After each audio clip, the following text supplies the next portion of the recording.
करें शुरू।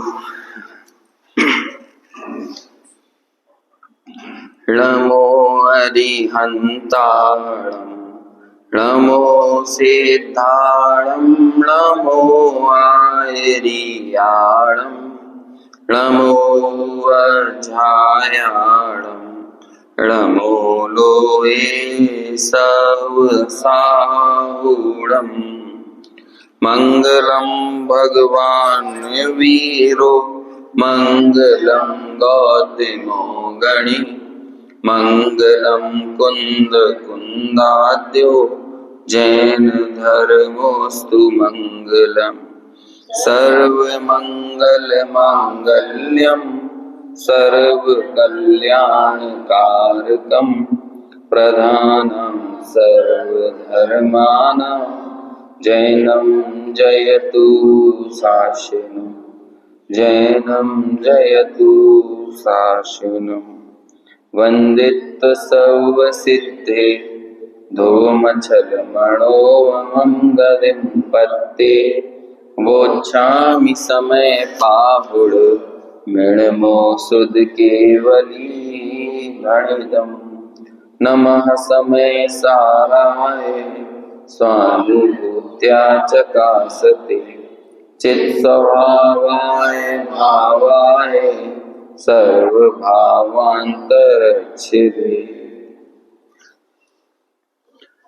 गाथा क्रमांक 36 पर अपनी चर्चा शुरू हुई है। पिछली गाथा में ज्ञान ही प्रत्यख्यान है ऐसा बताने के बाद तथा उसके पूर्व की गाथाओं में ज्ञेय ज्ञायक संकर दोष भाव भावक संकर दोष के परिहार के बाद अब जब इस जीव को उन भावक भावों से भेद ज्ञान होता है तो उसे कैसी अनुभूति होती है उसकी यहाँ पर चर्चा है। मोह से निर्ममत्व होता है। देखो, मोह को ममत्व भी कहते हैं और यहाँ पर गाथा में शब्द आया है मोह निम्मत्तम, मतलब ममत्व से निर्ममत्व होता है। ममत्व होना ये अलग बात है, लेकिन ममत्व का ममत्व होना ये दूसरी बात है। ममत्व एक बीमारी है। बीमारी से कोई को प्यार हो तो ये और एक बड़ी बीमारी है। इसे शास्त्रीय भाषा में ऐसा कहते हैं कि मोह तो चारित्र मोहनीय के उदय से है, लेकिन मोह का मोह होना ये साक्षात दर्शन मोह का सूचक है। दो मोह आते हैं ना, चारित्र मोह और दर्शन मोह। तो चारित्र मोह कहते हैं मोह मात्र तो हो गया चारित्र मोह, और उस चारित्र मोह में तो हमें बहुत सारी चीजें दिखती हैं। मोह का एक्सटेंशन दिखता है, मोह का विस्तार दिखता है। क्रोध, मान, माया, लोभ, हास्य, रति, अरति, शोक, भय, जुगुप्सा, स्त्री वेद, पुरुष वेद, नपुंसक वेद, ये जितना कुछ भी दिख रहा है ये तो हमें मोह का विस्तार दिख रहा है। लेकिन ये सारे मोह का विस्तार कहाँ दिखता है? चारित्र मोह में ही तो दिखता है। तो चारित्र मोह को आप मोह कह लो, लेकिन मोह के मोह को क्या कहेंगे? दर्शन मोह। समझ में है ना? दो बातें हुई ना, दो, एक तो हुआ मोह और एक हुआ मोह का मोह। गाथा में शब्द आया मोह निम्मत्तम, है ना? मूल गाथा 36 नंबर की गाथा में तम मोह निम्मत्तम, वो मोह से निर्ममत्व है। मतलब कदाचित मोह का सद्भाव तो हो सकता है जीवन में, लेकिन वो जीव कैसा हो गया है? उसे मोह की ममता नहीं रह गई है। तो कहते हैं हम सब लोगों के जीवन में स्थिति क्या है? मोह तो है लेकिन मोह की ममता भी है। क्रोध तो है लेकिन क्रोध की ममता भी है। अब देखो, इसका ठीक वैसा हमें प्रयोग कर सकते हैं जैसा क्षीण मोह में कहा था ना, इसके 16 सूत्र बना लेना। उपशांत मोह में कहा था ना, इसके 16 सूत्र बना लेना। तो 16 सूत्र मतलब कैसे बना लेना? वो 16 सब कषायों में लगा लेना, है ना? क्रोध में, मान में, माया में, लोभ में, हास्य, रति, अरति में, राग में, द्वेष में, सब में लगा लो। तो अभी हम इसको भी ऐसे ही कर सकते हैं जैसे लिखा ना मोह निम्मत्तम।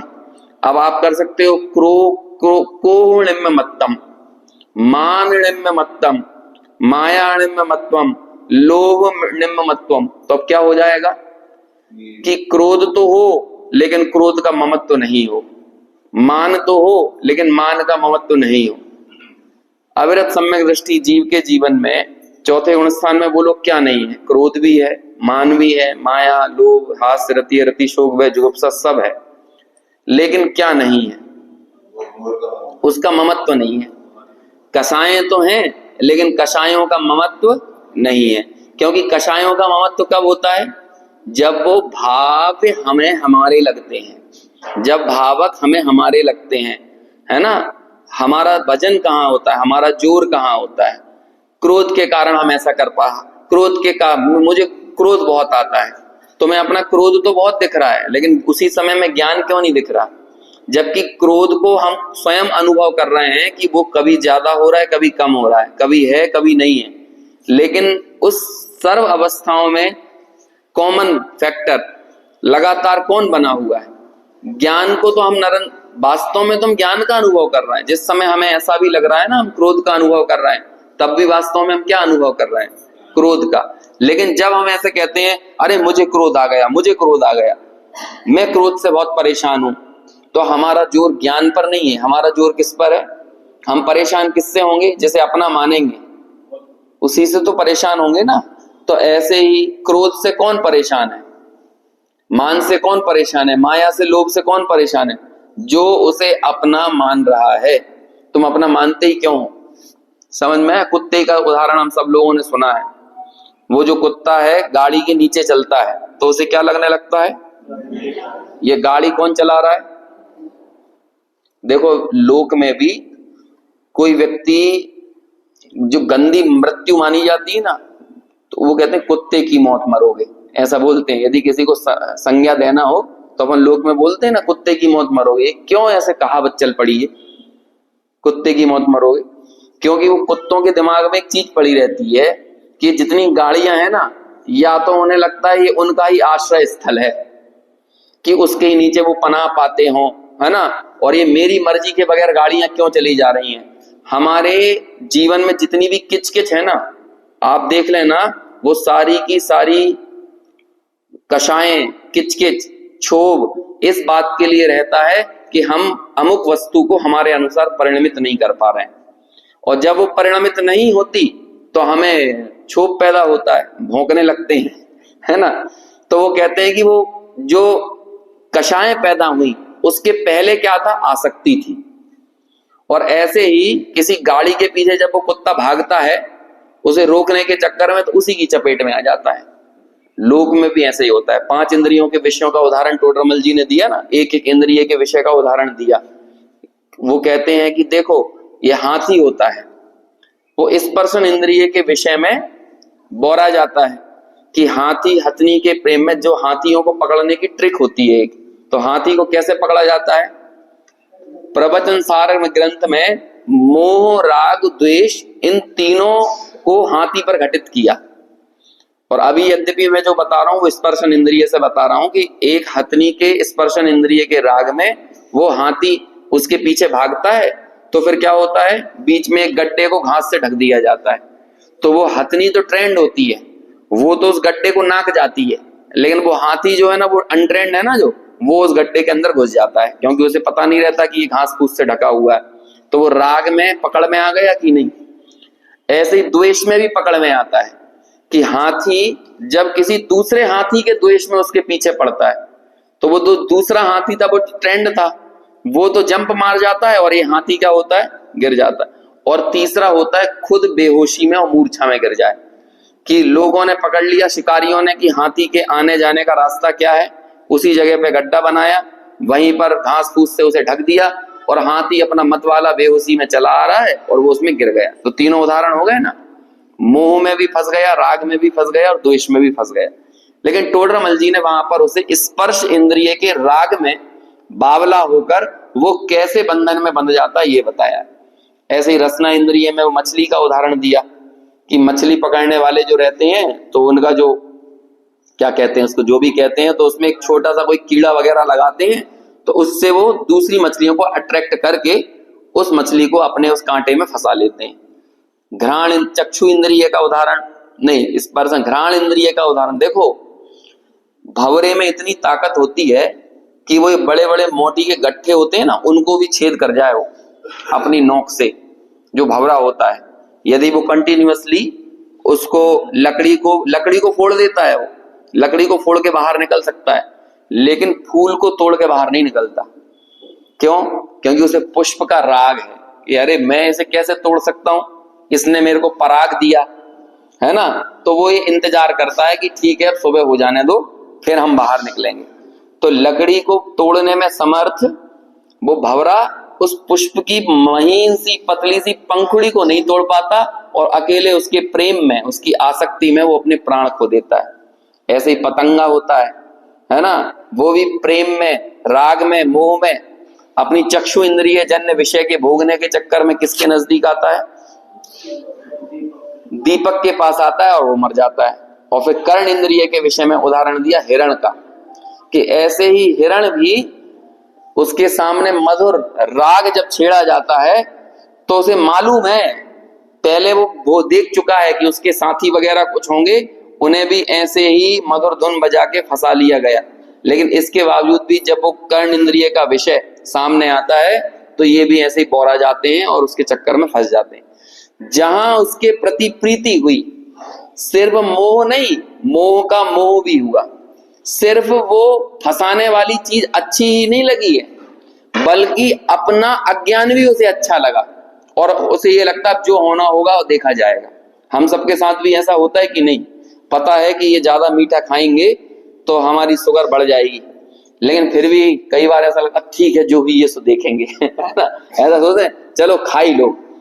मालूम रहता है अपन को खांसी चल रही है, जुकाम हो गया, कुछ भी है, तो जिस चीज से वो चीज बढ़ती है, लेकिन अब वो टेस्ट में यदि थोड़ी कहीं कमी हो कुछ खाने पीने में, है ना, मान के चलो कि अभी जुकाम का समय आ गया, सर्दी का समय आ गया, तो अभी हमें मालूम है कि नींबू खाएंगे तो शायद ये और बढ़ जाएगा, लेकिन यदि अब खाने के साथ यदि कोई चीज में नींबू ना डले तो फिर कैसे मजा आएगा? अब ठीक है जो होगा तो देखा जाएगा, 3 दिन का ना सही 6 दिन बाद चला जाएगा। हमारे शास्त्रों में आसक्ति का त्याग होता है, वस्तुओं का त्याग नहीं होता। वस्तुओं का तो हमने ग्रहण ही नहीं किया तो त्याग कैसे कर सकते हैं? यदि किसी अपेक्षा से ग्रहण त्याग बताया भी जाएगा तो किसका ग्रहण त्याग किया जाता है? कि भाई हम विकारी हुए हैं, मतलब हमारे आसक्ति भाव से हम विकारी हुए, और यदि हमें निर्विकार अवस्था को प्राप्त करना है तो क्या छोड़ना पड़ेगा? आसक्ति को। अनिष्ट कारक अभक्ष में और क्या दोष है? अनिष्ट कारक अभक्ष में कोई दोष नहीं है, सिर्फ क्या दोष है कि हमें पता है कि ये हमारे शरीर के प्रतिकूल है, तब भी हम उसे खा रहे हैं। तो सोचो कितनी भयंकर आसक्ति है, और वो छोटा मोटा पाप नहीं है, तीव्र ग्रद्धता का पाप है, तीव्र आसक्ति का पाप है उसमें।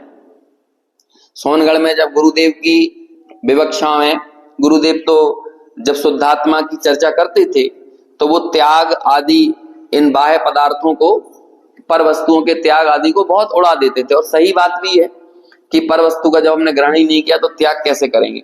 तो कुछ लोग जो समझ लो कि जैन आगम की संपूर्ण विवक्षाओं को नहीं समझते थे, उन लोगों में एक ऐसी धारणा बन जाती थी अरे ज्यादा छोड़ने वोड़ने से कुछ नहीं होता। तो बिल्कुल ये सही बात है। डॉक्टर साहब ये उदाहरण सुनाते हैं, घटना सुनाते हैं कि जब पहली बार बालबोध छपा तो उसमें 5 अभक्ष लिखे उन्होंने।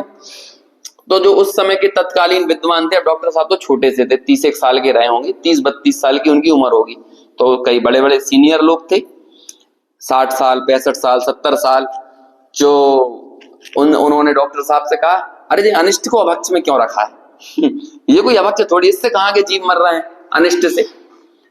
तो डॉक्टर साहब ने कहा देखो भाई, अब मैं अपने मन से तो लिखूंगा नहीं, जो हमारी परंपरा है, प्राचीन शास्त्रों की परंपरा, उसमें अनिष्ट अभक्ष है तो अभक्ष है, और उसमें मूल चीज तो इन 5 अभक्षों में वस्तुओं को मत देखो, आप त्रसघात में वस्तु मत देखो, बल्कि आप ये देखो कि तुम्हें खुद आसक्ति कितनी है कि साक्षात त्रस जीवों का घात देख रहे हो, लेकिन तुम्हें वो हिंसा की परवाह नहीं है, तुम्हें अपने स्वाद की परवाह पड़ी हुई है। तो वास्तव में तो अभक्ष वो आसक्ति है कि इतनी भयंकर हिंसा के बावजूद भी तुम्हें अपने स्वाद की पड़ी हुई है। ऐसे ही बहुघात में है, ऐसे ही नशा कारक में, अनुपसेव्य में, और वही आसक्ति अनिष्ट में भी देखने को मिलती है।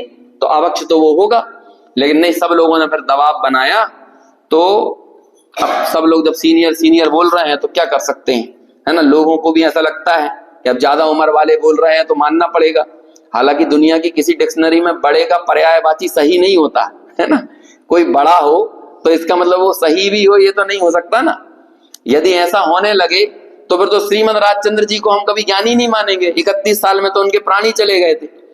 31 साल की तो उम्र थी ना, तो वो तो छोटे ही रह गए।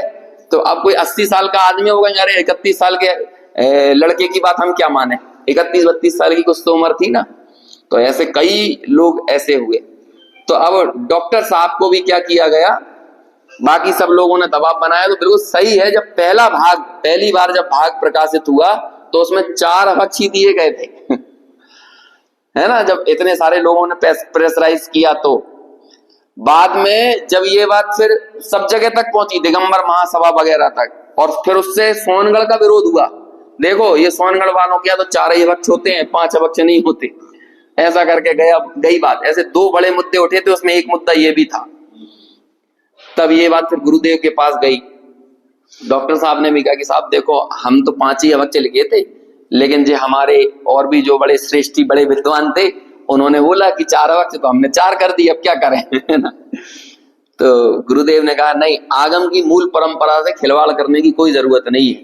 फिर उन्होंने बाकी सब लोगों को भी समझाया, है ना। हर एक पद्धति को हमें अध्यात्म का कभी ऐसा अजीर्ण नहीं होना चाहिए कि आगम में कोई चीज दी है ना तो उसकी विवक्षा को समझो, वो ऐसे ही नहीं है। टोडरमल जी ने ये काम किया है। टोडरमल जी ने ऐसे देव की भक्ति, गुरु की भक्ति, शास्त्र की भक्ति, यदि देव गुरु शास्त्र के श्रद्धान का नाम सम्यक दर्शन है तो क्यों है, उन्होंने समझाया। कहते हैं वास्तव में तो आत्मा के श्रद्धान का नाम सम्यक दर्शन है, लेकिन फिर देव गुरु शास्त्र के श्रद्धान को भी सम्यक से क्यों जोड़ा गया है। फिर उन्होंने उस बात को बताया कि देव गुरु शास्त्र क्यों जरूरी है। और फिर ऐसा लिखा टोडरमल जी ने कि देव गुरु शास्त्र तो इस जगत के सर्वोत्कृष्ट पदार्थ हैं।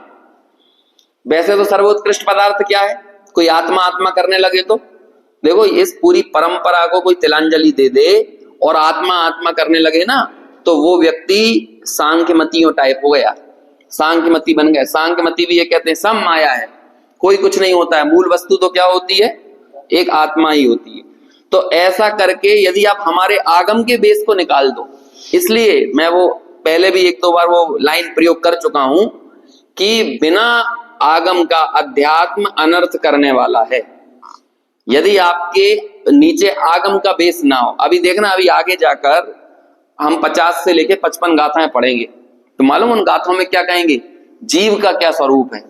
तो कहेंगे मुझ में गुण स्थान नहीं, मुझ में मारणा स्थान नहीं, मुझ में जीव समास नहीं, ऐसा कहेंगे।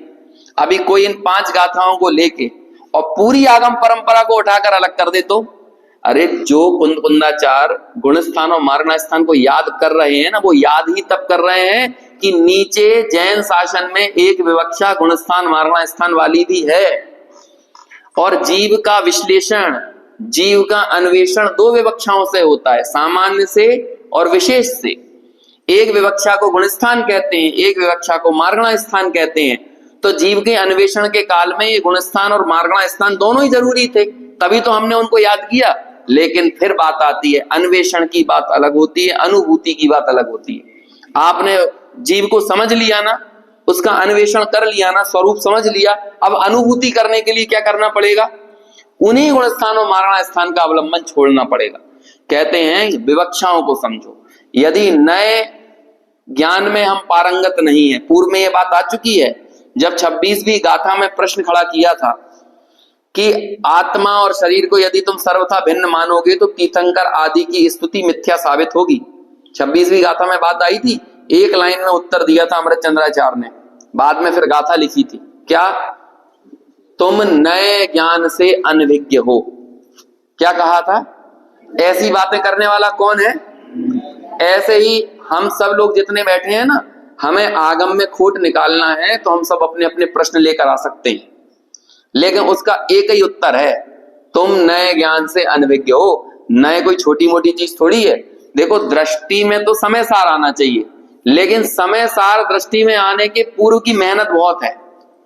समय सार समझ में तो आए, नहीं तो समय सार के नाम पर लोग कपोल कल्पित किसी गप का आनंद उठाने लगे और ये कहने लगे कि हमें समय सार का आनंद आ रहा है, और वो पूरे आगम को तिलांजलि दे दे, आगम की विवक्षाओं को ना समझे। और ऐसा बहुत जगह हुआ और आज भी हो रहा है, आज भी हो रहा है। गुरुदेव का नाम लेकर गुरुदेव को बदनाम किया जाता है। अब कौन ने किया बदनाम, उनके अनुयायियों ने किया। अब गुरुदेव के समय सार के प्रवचन सुन रहे हो तो पुरुषार्थ सिद्धि उपाय के भी सुनो, समझ में आया। तब आपको वहां पता चलेगा। वे ये कहते हुए देखे जाएंगे जिन्हें भक्ष भक्ष के खाने का विचार नहीं है, ऐसा व्यक्ति क्या सम्यक दर्शन का पात्र होगा। अब लाइन तो ये भी बोलते हैं वो। अब वो भले लाइन कभी कभार एक बार बोली हो, लेकिन बोली है ना, उससे व्यक्ति की दृष्टि पता चल जाती है। क्यों? क्योंकि मूल जोड़ तो दृष्टि के विषय पर रहता है, लेकिन दृष्टि के विषय को ग्रहण करने में ईमानदारी हो तो जीवन में शुद्धता नहीं आएगी, क्या जीवन में विशुद्धि नहीं होगी। पवित्रता और पुण्य के संगम से आत्मानुभूति होती है। ऐसा नहीं होता कि आत्मानुभूति हो जाए और जीवन में पवित्रता भी नहीं हो और पुण्य भी नहीं हो, ऐसा होगा क्या?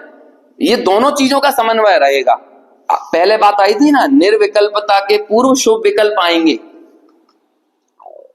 आ कषाय में जाने के पूर्व मंद कषाय होगी। ये यही रीति है। जब आप किसी नदी को पार करते हो तो नदी में मान के चलो वाटर लेवल यहां तक है, तो आपको एकदम तट पर पहुंचना है, तो सीधे इतने वाटर लेवल से तट पर आ जाते हो क्या? जब आप तट की तरफ आगे बढ़ते हो तो वाटर लेवल कम होता है कि नहीं? ऐसे ही जब हम आकषाय की तरफ जाते हैं, आकषाय को मान लो तट, तो आकषाय की तरफ जाओगे तो ये वाटर लेवल कम होगा कि नहीं? मतलब कषायों का लेवल कम होगा कि नहीं? तो वो बोलो, आकषाय में जाने के पहले मंद कषाय होगी कि नहीं?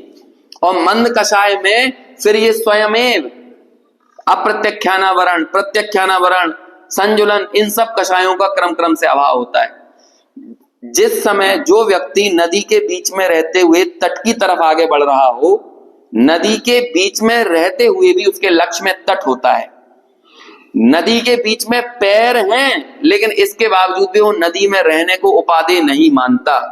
ऐसे ही जो आकषाय होने की तरफ आगे बढ़ रहा है, वो जीव कषायों के बीच में होने पर भी कषायों को उपादेय नहीं मानता, भले कषाय तीव्र ही क्यों ना हो और कषाय मंद भी क्यों ना हो। तो जब आप आकषाय की साधना कर रहे हो, और आकषाय तत्व क्या है? आकषाय तत्व क्या है? कषाएं जो हो रही हैं, दो परिणतियां आ गई हमारे सामने, एक तो आकषायी परिणति और एक कषायी परिणति। समझ में ना? इस कषाय वाली परिणति के दो भेद हो जाते हैं, एक मंद कषाय वाली और एक तीव्र कषाय वाली। मंद कषाय वाली परिणति को शुभोपयोग कहते हैं, तीव्र कषाय को क्या कहते हैं? अशुभोपयोग कहते हैं। मंद कषाय हो या तीव्र कषाय हो, दोनों हैं तो कषाय ही ना, ये दोनों परिणतियां हैं। ये जो कषाय वाली परिणति है, इसका कारण कौन है? आत्मा है या भावक द्रव्य कर्म है?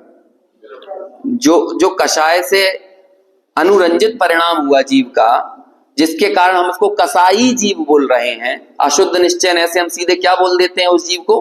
कषाई, मिथ्या दृष्टि, क्रोधी, मानी, माई, मायाचारी, लोभी, ये बोल देते हैं ना। तो हमने कषायों को और जीव को अभिन्न बना दिया। किस नए से? अशुद्ध निश्चय से अभेद कर दिया ना। लेकिन वास्तव में बताओ, उसका नाम जब अशुद्ध निश्चय है और जब इसके ऊपर का नय आ जाता है तो वो अशुद्ध निश्चय क्या कहलाने लगता है? वही व्यवहार कहलाने लगता है। ये सब हम पढ़ चुके हैं पूर्व में। तो ये जो कषाय हुई, कषाय से अनुरंजित परिणति हुई, इस कषाय से अनुरंजित परिणति को बोलेंगे भाव्य। और ये भाव्य का भावक कौन है? वो द्रव्य कर्म, जिस द्रव्य कर्म के कारण ये जीव क्या हुआ है? कषाई हुआ है। और एक तरफ आकषाई परिणति है, शुद्धोपयोगी दशा है। इस शुद्धोपयोगी दशा का कारण कौन है? इसका अवलंबन कौन है?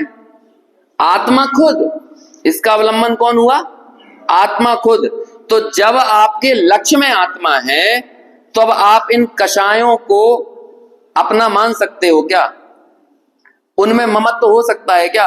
ये बहुत बड़ी समस्या है। ममत्व होने से बड़ी समस्या ममत्व का ममत्व होना है। और गाथा में क्या कह रहे हैं? ये मोह कुछ मेरा नहीं, मैं एक क्या है? उपयोग केवल एक में। और बस इतना, मैं तो उपयोगी हूं। उपयोग स्वभाव, उपयोग मतलब ज्ञान दर्शन। उपयोगो लक्षणम कहा ना, जीव का लक्षण क्या है? उपयोगो लक्षणम। तो ये उपयोग मेरा लक्षण है। तो उससे पूछा, ये क्रोध कौन का? बोलो किसका? हमारा नहीं, तुम जानो किसका। समझ में है ना? बस इतनी सी दृष्टि में क्या आ गया ज्ञानी के दृष्टि में, कि वो कषायें तो हैं, अभी वर्तमान में हो सकता है कषायों का सद्भाव हो, लेकिन उन कषायों के प्रति जाल में उलझने से पहले जाल सबसे खूबसूरत चीज लगती है कि नहीं? जो जाल रहता है ना, जब तक आप जाल में उलझोगे, जितने जो जीव जंतुओं को, जैसे तोता पकड़ना हो और तो तोते के खाने की चीज जाल के अंदर रखी हो, तो पहले पूरी दुनिया में सबसे अच्छी चीज कौन सी लगेगी? जो मनपसंद चीज कहाँ मिल रही है? जाल में। लेकिन वही चीज को जब खाने जाओ, जाल के अंदर रखी है चीज, हमें ये नहीं मालूम है वो रखी कहां पर है, जाल के अंदर। और जब वो खाने गया, अब उसे जाल की सच्चाई कब समझ में आएगी? बोलो जाए कब समझ में आएगी? जब वो उसे खाने जाएगा वो फंस जाएगा। यही होता है कि नहीं? उससे पहले तो जाल कैसा लग रहा है। ऐसे ही इस ममत्व में फंसने से पहले सबसे खूबसूरत चीज क्या लगती है? ममत्व ही लगता है। पूछ लो दुनिया में, ये जब 20-22 साल की उम्र रहती है ना, तो सब लोग क्या सोचते हैं? नौकरी लग जाए, नौकरी लग जाए, नौकरी लग जाए, है ना, करियर सेट हो जाए। और उसके बाद जब हो जाता है करियर सेट, तो बताओ क्या होता है फिर? उसके बाद अरे यार कब ये नौकरी का टंटा छूटे, रोज सुबह उठो, रोज जाओ, टारगेट पूरे करो, बॉस की सुनो, किच किच कर, यही लगने लगा। क्यों? पूरे 20-22 साल से तो तुम यही मेहनत कर रहे थे। अब कैसा लगने लगा है? लेकिन फिर भी देखो, रोज झल्लाएगा और रोज सुबह टाई बांधकर तैयार होके वापस चला जाएगा। क्यों? क्योंकि ममत्व का ममत्व नहीं छूट रहा ना। अब ममत्व में सब कषायों को ले लेना, यहाँ तो एक नाम दिया है ममत्व, लेकिन ममत्व में पूरी 16 कषाएं आती है। शादी विवाह होने से पूर्व सबसे खूबसूरत जगह कौन सी लगती है? वही लगती है कि नहीं? वो कहते हैं नहीं, वो तो जिंदगी भर लगती है। कई लोगों को ऐसा बोलते हैं, नहीं उनके दिल से वाकई में पूछो, हकीकत में पूछो, वो तो क्या है, कलेक्टिव अनट्रुथ है। समझ में आया ना? अनट्रुथ, असत्य इतना सामूहिक है कि वो सत्य लगने लगता है। अब सब लोग, पूरी दुनिया के लोग तारीफ करते हैं, अरे चलो सेट हो गए, तुम लाइफ सेट हो गई, शादी हो गई, नौकरी लग गई, लाइफ सेट हो गई, तो सब लोग क्या बोल रहे हैं? सब तारीफ कर रहे हैं, सब उसकी बड़वाई कर रहे हैं कि नहीं? और तो हमें लगता है कि जब सब लोग तारीफ कर रहे हैं तो शायद मुझे ही गलत लगता होगा। है तो वाकई में ऐसा ही। हम अनुभूति अपनी स्वयं की नहीं देखते हैं, हम क्या कहां से तय करते हैं? सब लोगों ने। मैंने एक दिन बोला था ना, आप अपने आप से कोई झूठ लगातार बोलते जाओ, आपको एक पॉइंट पर आकर वो सच लगने लगेगा, हमें खुद लगने लगेगा। और हम तो अनादिकाल से झूठ बोल रहे हैं। ये हम बंधन में फंसे होकर अपने आप को आनंदित मानते हैं, तो हमने ये झूठ अपने आप से बारंबार बोला है। हम मोह के दुख को उठाकर अपने आप को सुखी मानते हैं और मोह का रूपांतरण करते हैं, मोह का ही। इस अमुक प्रकार का मोह छोड़कर दूसरे प्रकार का मोह पकड़ लेते हैं और जीवन भर ये धारा चलती रहती है। जीवन भर हम देखते हैं कि हमारी प्रायोरिटी बदलती रहती है। लोग कहते हैं ना कि भैया इसे पैसे का मोह नहीं है, लेकिन उसे किसी और चीज का मोह है। जब आपको लग रहा है जैसे कि ये व्यक्ति बहुत अपने दोस्तों पे पैसा उड़ाता है, तो अब बताओ काय का मोह है उसको? शादी विवाह में उनने दिल खोल के पैसा उड़ाया, कितने निर्लोभी हैं वो। निर्लोभी नहीं है, मानी है वो। अभी उसका मोह पैसे से चला गया है, लेकिन उसका मोह मान पर अटक गया है। तो ये कसाएं ऐसे ही होती हैं। आप इस फुंसी को यहां से दबाओगे तो यहां से निकल आता। जवानी में होता है कि नहीं, वो पिंपल यहां से दबाओ तो इधर से निकल आएगा, इधर से दबाओगे इधर से निकल आएगा। तो ये क्या हो रहा है? अंदर में विकार पड़ा हुआ है ना, तो ये फोड़ा फुंसी तो उस विकार का सबूत है। हम लोग सोच रहे हैं कि यहां से दबा दबा कर उनका अभाव कर दें, तो ऐसा तो होने वाला है नहीं। ऐसे हम क्रोध की फुंसी दबाते हैं तो मान की निकल आती है, मान की दबाते हैं तो मायाचारी की निकल आई, मायाचारी की निकल दबाई तो लोभ की निकल आई। लेकिन हमारा जो एकत्व है, हमारा जो ममत्व है, वो इन कषायों में जस का तस पड़ा रहता है। तब जाकर आचार्य को लिखना पड़ता है कि मोह छोड़ने से पहले मोह की ममता छोड़ो। समझ में आया? यदि ममता छूट गई तो ममता अपने आप छूट जाएगी। हमें लगता है अवृत सम्य दृष्टि के जीवन में तो कुछ भी नहीं है, सारी की सारी कषाएं हैं। 4 कषाएं चौपड़ी तो गई है, बाकी तो सबकी सब बनी हुई है। बोलो लग रहा है कि नहीं? 25 कषायों में से कितना गया है? 25 कषाएं होती ना, 16 अनंतानुबंधी चतुष्क और 9 कषाएं, तो बोलो कितनी गई उसकी? 4 ही तो गई है, बाकी अभी कितनी बची है? तो मेजॉरिटी काय की है? मेजॉरिटी काय की है? तो बोलो कुछ गया कि नहीं? 5 बंध के कारणों में से कितने बंध के कारण गए? मिथ्यात्व, अविरति, प्रमाद, कषाय और योग, ये 5 बंध के कारण होते हैं ना। अविरत सम्यक दृष्टि के कितने गए? तो कम गए कि ज्यादा गए? कम गए। तो टेंशन किस बात की है? ज्यादा की होना चाहिए कि नहीं? लेकिन आपको पता नहीं है, बहुत बड़ी चीज चली गई है। कसाएं तो रह गई हैं, लेकिन कसाय का प्यार चला गया, प्रेम चला गया। हमने आपसे पूछा, क्यों भाई आप पे कोई कर्जा तो नहीं है? तो कहते नहीं, कोई कर्जा नहीं है। नहीं, सोच के बताओ, कोई कर्जा तो नहीं है? अरे 1% कर्जा नहीं है। सामने वाला उतने ही दबंगई से बोल रहा है, नहीं है कर्जा। अच्छा पक्का? एक बार और सोचो। अरे भैया हमने 10 बार सोच लिया, 1 रुपए का चवन्नी का कोई कर्जा नहीं है हमारे पास। अच्छा कैलकुलेट करके बताओ कौन कौन सा कर्जा नहीं है? कि ना होम लोन है, ना कोई क्रेडिट कार्ड का लोन है, ना कोई पर्सनल लोन है, ना कोई एजुकेशनल लोन है, कोई लोन नहीं है।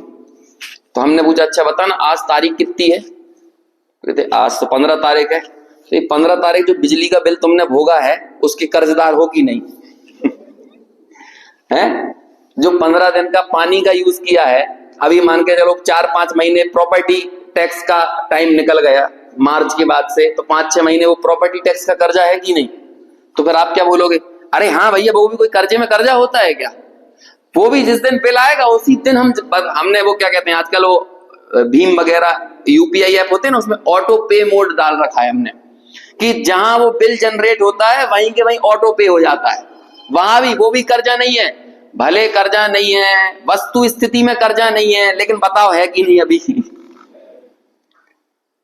वो होने पर भी हमें कैसा लगता है? नहीं जैसा ही लगता है। ऐसे ही अविरत सम्यक दृष्टि के भी 5 बचे हैं ना, वे होने पर भी कैसे लगते हैं? नहीं है। वो मेजर कर्जा चला गया है। ये मिथ्या दर्शन का होना ये हमारी मेजर कर्जदारी है। सबसे ज्यादा हमारी कर्जदारी किससे तय होगी? मोह होने से बड़ी समस्या मोह का मोह होना है। इतनी छोटी सी बात है। सोचो इन 24 परिग्रह को, 24 परिग्रह में कषायों को परिग्रह में क्यों शामिल किया गया है? परिग्रह उसे कहते हैं जिसे हम रखना चाहते हैं, जिसमें हम बेहोश होते हैं। हम बेहोश वहां होते हैं, हम वो बेहोश कहो या मदमस्त कहो, जो शराब आप पी लेते हैं ना तो कहते हैं भैया मदहोशी छा गई, मदमस्त हो गए। उसका नाम भी रख देते हैं मधुशाला। आजकल तो गन्ने के रस की दुकान की मधुशाला ही होती है ना। तो वो उसे क्या कहते हैं, मतलब एक नशा आ जाएगा आपको, और नशा आने के बाद आपको आपके सारे तनाव वनाव जो है ना वो टेंशन उड़ जाती है और एक आनंद की अनुभूति होने लगती है। तो प्रथम दृष्टा है तो ऐसा लगता है कि आनंद आ रहा है, लेकिन जब गंभीरता से विचार करो तो वो आनंद है कि दुख है? वो दुख है। लेकिन फिर भी वो व्यक्ति क्या चाहता है? उस मदहोशी को बनाए रखना चाहता है। आप देख लो, ये जहां भी शराब वराब की दुकानें होती है ना, वहां पे अपने आप ट्रैफिक जाम मिलेगा आपको। वो लाइन लगा लगा के टोकन बांट बांट के लोगों को दे रहा है, तो भी आदमी इंतजार में बैठे हुए रहते हैं। पता चल रहा है कि उसने टोकन ले लिया तो आधे घंटे बाद जब भी देख लेना आपको लगेगा ये अचानक यहाँ पे ट्रैफिक क्यों आ गया, खासतौर से शाम के समय, है ना। मैं तो जब ऑफिस से गाड़ी लेकर रात में लौटता हूँ तो पूरी रोड खाली, और अचानक एक पॉइंट ऐसा आता है जहां पे भीड़ मिल जाती है। तो बाद में पता चलता है कि वहां तो शराब की दुकानें हैं। ये क्यों कर रहा है ऐसा? रोज वहां पर जा रहा है, रोज जा रहा है। ये क्या है? ये मदहोशी। ये नेता वगैरह चुनाव कराते हैं तो सबसे पहले क्या पिलवाते हैं? वो लगातार 2 महीने तक शराब ही शराब पिलवाते रहते हैं। क्यों? कि 2 महीने इनको मुरीद बनाओ। 2 काम हो रहा है, एक तो इनका अज्ञान पुष्ट होगा, एक तो ये बेहोश रहेंगे, सोचने समझने की क्षमता इनकी चली जाएगी, और जहां से इनको वो दारू मिल रही है ना, ये उसी के प्रति बाद में समर्पित हो जाने वाले हैं। ये मदहोशी, ये मूर्छा, इस मूर्छा का नाम परिग्रह है। और इन 14 कषायों को भी मूर्छा के अंदर डाला है। क्यों? जैसे वो नशेड़ी आदमी अपने उस नशे को बरकरार रखना चाहता है, टिकाए रखना चाहता है, पाल कर रखना चाहता है, उनसे प्यार करता है, उस नशे से प्यार करता है वो व्यक्ति। आपको क्या बताएं, ये नशेड़ी लोग एक दूसरे के लिए इतने बीतरागी होते हैं कि यदि करोड़पति आदमी हो ना तो वो क्या कहते हैं, ट्रेन में झाड़ू लगाने वाले आदमी से बीड़ी मांग लेगा। लखपति करोड़पति माचिस मांग लेगा। उन्हें इतने क्या कहते हैं, साम्यवादी होते हैं। बिल्कुल एकदम समता भाव हो जैसे उनके अंदर। क्या है ये चीजें? क्योंकि उसको बनाए रखना ये उनके लिए बहुत बड़ी। अचानक देखो कोई मलता हुआ मिल जाएगा ना तो पूरी भीड़ में दूसरा आदमी बिल्कुल बड़े प्यार से पहुंच जाएगा, लाओ भाई थोड़ी सी हमें भी दो, बिल्कुल तुरंत। ये नशे का उन्माद है और क्या है। तो ऐसे ही कहते हैं कषायों का उन्माद होता है। जैसे व्यक्ति उस नशे की स्थिति को टिकाए रखना चाहता है, ऐसे इन कषाय को टिकाए रखना चाहता है। और ये 14 की 14 कषायों को हम टिका के रखना चाहते हैं। आपको क्या लगता है भाई, अच्छा है कि बुरा? बोलो क्या है? बुरा है। ये पैराग्लाइडिंग, पैरा जंपिंग, ये काय के लिए करते हो? वो हॉन्टेड हाउस होता है मॉल वगैरह में, काय के लिए होता है? काय किस लिए गए? डरने के लिए गए हो ना वहां पे। तो क्यों गए हो डरने के लिए? इसका मतलब भाई में उपादेय बुद्धि पड़ी है। यदि हॉन्टेड हाउस में बिना डरे बाहर निकल आओ तो कहोगे पैसा बर्बाद हो गया, डर ही नहीं लगा। हॉरर फिल्म देखने जाओ और बिना डरे बाहर आ जाओ तो क्या कहोगे? पैसा बर्बाद हो गया कि नहीं? मतलब आप पैसा खर्च करके क्यों गए? हॉरर फिल्म देखने क्यों गए पैसा खर्च करके? क्योंकि उस डर से आपको प्यार है और आप बीच बीच में उस डर का आनंद लेना चाहते हो। इन नवरस में नाम आता है कि नहीं? भय नाम का एक रस होता है, जो हिंदी साहित्य में हम रस पढ़ते हैं। जुगुप्सा में रस होता है, बीभत्स ये इसमें रस है। यदि रस नहीं हो ना तो यदि हम किसी चीज से पीछे भी हट रहे हैं तो बिना रस के पीछे नहीं हट रहे, तब भी उसका रस ले रहे हैं। हास्य का रस होता है, हास्य को टिकाए रखना चाहते हैं, क्रोध को टिकाए रखना चाहते हैं, मान को तो सब टिकाए रखना चाहते हैं। घरों में पीछे शील्ड लगी रहती है, काय के लिए लगी है? किस चीज का प्रतीक है? इसलिए वो परिग्रह है, टिका के रखना चाहते हो। अब बोलो, यहां जो लिखा है ना, मोह से निर्ममत्व। मोह से निर्ममत्व कौन होगा? जिसे मोह तो हो लेकिन मोह की ममता ना हो, जीवन में मान तो हो लेकिन मान की ममता ना हो। ये पूरी कषायों को हमने जो डेकोरेटेड करके रखा हुआ है अपने जीवन में, ये किस बात का प्रतीक है? कि कषायें तो हैं लेकिन कषायों का प्यार भी बहुत गहरा पड़ा हुआ है। और कषायों का प्यार जाने का नाम, कषायों की प्रीति चले जाने का नाम सम्यक दर्शन है। और क्या है सम्यक दर्शन? ये यहां पे कह रहे हैं, हमें ये पता है ये क्रोध किसका? मेरा? हमें नहीं मालूम किसका, मेरा तो नहीं है, मैं तो एक उपयोग में हूं। ये मान किसका? हमें नहीं मालूम ये किसका है। और जब आप भावक से अपना संबंध तोड़ देते हो तो आप भाव्य रूप परिणमित नहीं होते हो। भावक और भाव्य समझ में आया ना? भाव्य मतलब जीव की विकारी दशा, और उस विकारी दशा का कारण द्रव्य कर्म, उसे क्या कह रहे हैं? भावक। और जब आपने भावक से कनेक्शन तोड़ दिया तो बोलो भाव्य होगे? नहीं होगे ना। मतलब कषायों से कनेक्शन, द्रव्य कर्म से कनेक्शन तोड़ा तो उस द्रव्य कर्म के कारण होने वाली विकारी दशा मेरा स्वरूप नहीं है। मेरा स्वरूप तो क्या है? क्या है? उपयोग केवल एक में। इसे बोलते हैं मोह से निर्ममत्व होना। समझ में आया? ये सारी चीजों को आप देखो। हम लोग जब किसी से कोई हमें ज्यादा बातें सुना रहा हो ना तो हम बोलते भैया मत बोल, तुझे मेरे क्रोध का पता नहीं है। अपन बोलते हैं कि नहीं? तो क्यों बोल रहे हो तुम ऐसा? मतलब तुम बीच में जैसे तिजोरी में पैसा रखा हुआ है ना, यानी तुमने अपने जहन के किसी तिजोरी में क्रोध को रखा हुआ है। और बोलो तिजोरी में क्या चीज रखी जाती है? जो महत्वपूर्ण लगती है वही तो रखी जाती है। तो अपने चित्त के किसी कोने में जो हमने संभाल कर रखा है वो क्या है? समझ में आया? तीव्र कषाय का चिन्ह क्रोध नहीं है, आपको बता दूं। तीव्र कषाय का चिन्ह बैर है। पता है क्यों है बैर तीव्र कषाय का चिन्ह? क्योंकि वो क्रोध का अचार मुरब्बा है। कैरी आती है ना, कैरी, तो कैरी तो मान लो क्रोध है, और कैरी का अचार डाल दो तो वो क्या हो जाएगा? ऐसा ही है वो। क्रोध तो कुछ नहीं है, लेकिन क्रोध को कौन रखता है? रुक जाओ, आज हम किसी कारण से आपको जवाब नहीं दे पाए तो हम क्या कहेंगे? आने दो, सबका टाइम आता है, अपना टाइम भी आएगा। ये जितना भी ये लाइन बोलते हैं ना लोग, अपना टाइम आएगा। वो एक गाना भी आया था 6-7 साल पहले। ये अपना टाइम आएगा मतलब क्या है? मुझे अपनी कषायें दिखाने का टाइम आएगा। कोई सम्यक दर्शन का टाइम नहीं चाहिए किसी को। अपना टाइम आएगा मतलब बस एक दिन मेरे पास भी स्टेटस होगा, मतलब मेरे पास भी मान का कारण विद्यमान होगा। एक दिन मैं भी देखना अपनी चपलता, चतुराई, चालाकी, मायाचारी से एक खास मुकाम हासिल करूंगा। एक दिन मैं भी अपने एम्बिशंस यानी लोभ कषाय को पूरा करूंगा। उसे ही बोलते हैं अपना टाइम आएगा। समझ में आया? तो ऐसे ही हमने क्रोध को जब टिका के रखा, मतलब मैं तुम्हें एक ना एक दिन, क्या टिट फॉर टैट, ईंट का जवाब पत्थर से, ये हमारी सूक्ति नहीं है। नागपुर में जब लड़ाई हुई थी, जब शास्त्र बाहर निकाल के फेंके थे ना, तो फिर अपने सब जो युवा मंडल के साथी थे, आप भी रहे हो पता नहीं ना, आप तो नहीं थे उसमें, तो बड़े युवा दादा सुनाते हैं ये वाली बात, है ना, छोटे सुनाते थे, कहते बिल्कुल, अरे हमारे हमारे साहित्य को बाहर कैसे फेंक दिया मंदिर से, हम भी ईंट का जवाब पत्थर से देंगे। तो उसी दिन पे डॉक्टर साहब का प्रवचन हुआ, उन्होंने कहा ये अपनी लाइन नहीं है ईंट का जवाब पत्थर से देना, हमारी लाइन तो गोली का जवाब गाली से भी नहीं। क्या है अपना अपना सिद्धांत, क्या है, गोली का जवाब। और वहां जो प्रवचन हुआ था वही बाद में प्रकाशित हुआ, गोली का जवाब गाली से नहीं, वही पुस्तक छपी है बाद में, गोली का जवाब गाली से नहीं। ऐसे नागपुर में हुआ था ये ऐसा कार्यक्रम चला था, पूरे ग्रंथ बाहर निकाल के फेंक दिए थे, रोडों पे ऐसे बिछा दी थी जिनवाणी, ऐसे ऐसे फेंकी थी जिनवाणी, सोनगढ़ का जयपुर का छपा हुआ समय सारे से रोड पे ऐसे फेंका था, है ना, ऐसी स्थिति बनी थी। तो कहते नहीं, गोली का जवाब गाली से भी नहीं, ये टिड फॉर टैड वाला काम नहीं है, ये कसायों को टिकाए रखना ये कोई अच्छी बात नहीं है, ये तो नष्ट ही हो जाना चाहिए। तो इसलिए तीव्र कसाय का चिन्ह बैर को बोला है, तीव्र कसाय का चिन्ह क्रोध को नहीं बोला। अप प्रशंसकरणम बैरम वज्जम च सुईरम, ऐसी गाथा है कार्तिकेय अनुप्रेक्षा की, अपनी प्रशंसा करना ये तीव्र कसाय का चिन्ह है। क्योंकि जब हम अपनी प्रशंसा करते हैं इसका मतलब हम मान को सुरक्षित रखते हैं, समझ ना।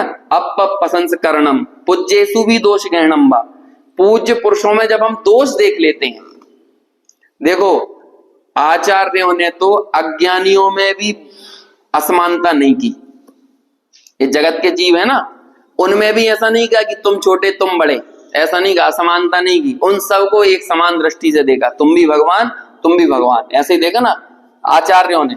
और हमने ज्ञानियों में असमानता कर ली है कि ये हमारी पसंद के हैं और ये हमारी पसंद के नहीं है, हमारे शास्त्र का, हमारी पसंदीदा शास्त्र तो ये है और हमारे पसंद का ये शास्त्र नहीं, हम तो उनके मानने वाले हैं, हम उनके सुनने वाले हैं।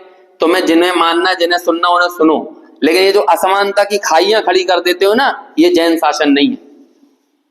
हमने ज्ञानियों में भेदभाव कर लिया, उन्होंने अज्ञानियों में भेदभाव नहीं किया था, हमने किन में कर दिया, ज्ञानियों में भेदभाव कर लिया। और इस चीज से अपना स्टेटस मानते हैं, हम तो उनके मानने वाले हैं, हम इनके मानने वाले हैं, हम क्या कर क्या रहे हैं, समझ में।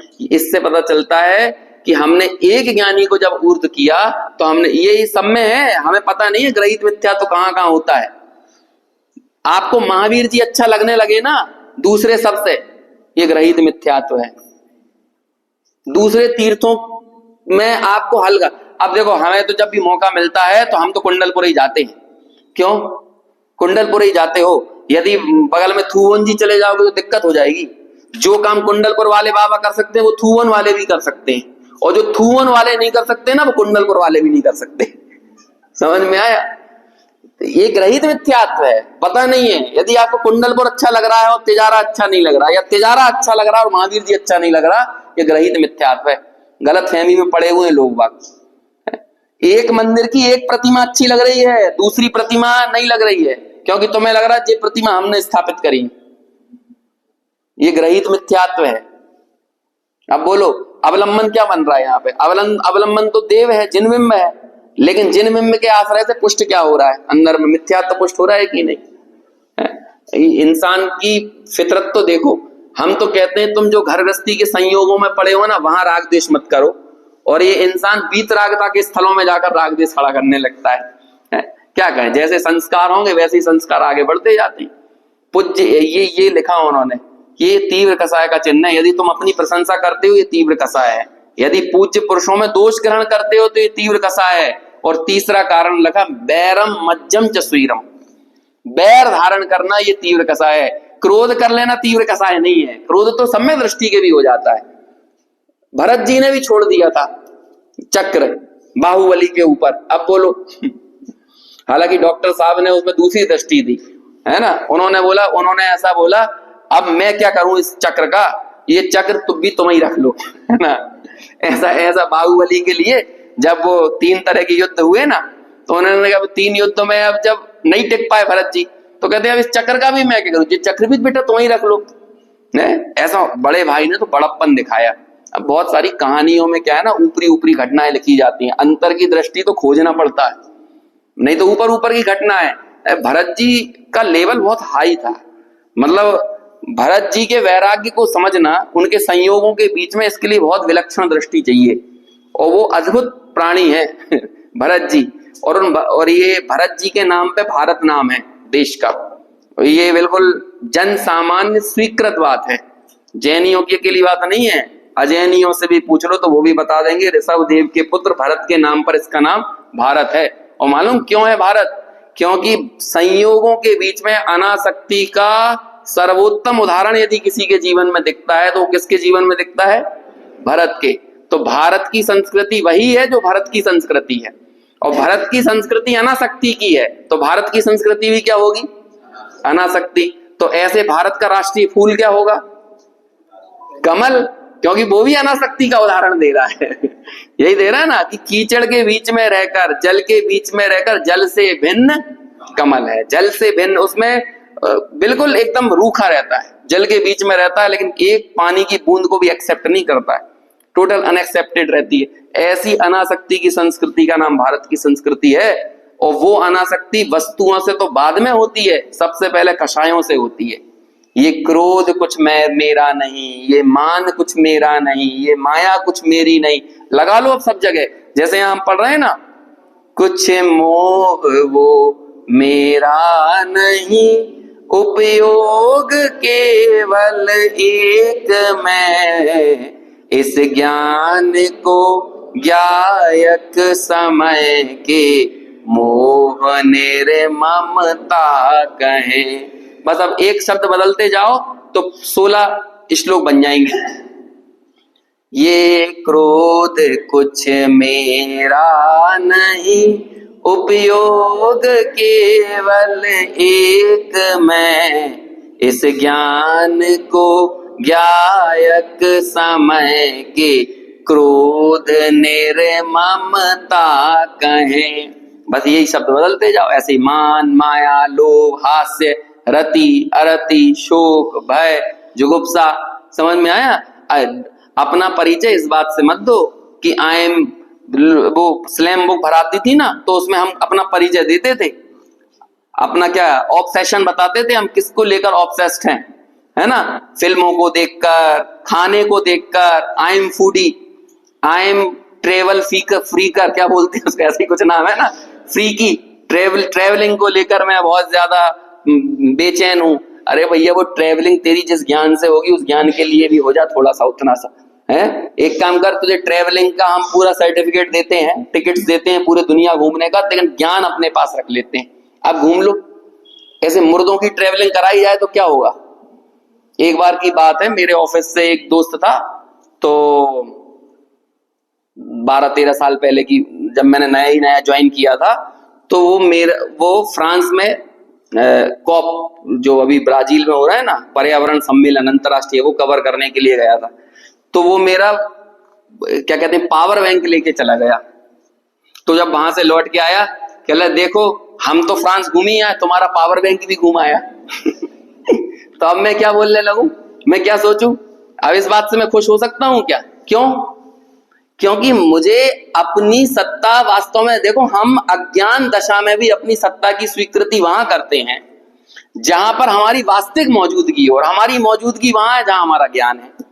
इतनी बात है ना। बहुत बचपन में ये लाइन याद कराई जाती थी, हम कहाँ, हम कौन, वो क्या, हम कहाँ, जहां हमारा उपयोग, हम कैसे, जहां जैसे हमारे भाव, ये इस तरह की लाइनें थी ना। बोलो हम कौन है, क्या है, कहाँ है, जहां उपयोग है। बस यही इतनी सी लाइन है। जो उपयोग है यही मेरी वास्तविकता है, यही मेरा स्वरूप है। ऐसे उपयोग के प्रति एकत्व पैदा करना, और उस उपयोग से एकत्व, अपने आप को कनेक्टेड करके बाकी अन्य सर्व भावक के भावों से अपना कनेक्शन तोड़ना, इसका नाम मोह निर्ममत्व की दशा है। और इसे ही बोलते हैं भाव्य भावक भावों से भेद ज्ञान। इसका नाम है वो भेद ज्ञान। अब ये हो गया वर्णादि अनुरागादि तय, तो रागादि से भेद ज्ञान हो गया कि नहीं? क्योंकि रागादि का कारण कौन बन रहा था? वही भावक का भाव्य। भावक को जब मैंने अपना माना तो भाव्य रूप जो परिणमन था, मैं उसमें एकत्व धारण किया, उससे मैंने ममत्व किया, और इस एकत्व ममत्व को ही मेरी मूर्छा कहते हैं, इसे ही मेरा अज्ञान कहते हैं, इसे ही मिथ्यात्व कहते हैं। और ऐसे मिथ्यात्व के जाने के बाद ये जीव उन कषायों से ममत्व का परिणाम, ममता का परिणाम छोड़ देता है। अब इसकी टीका की अपन को चर्चा करना है, लेकिन वो अपन करेंगे 3 दिन बाद, है ना। टीका की चर्चा मतलब 16, 17 और 18 3 दिन स्वाध्याय का विराम रहेगा। फिर 19 तारीख से इसकी टीका के आधार से चर्चा को आगे बढ़ाएंगे।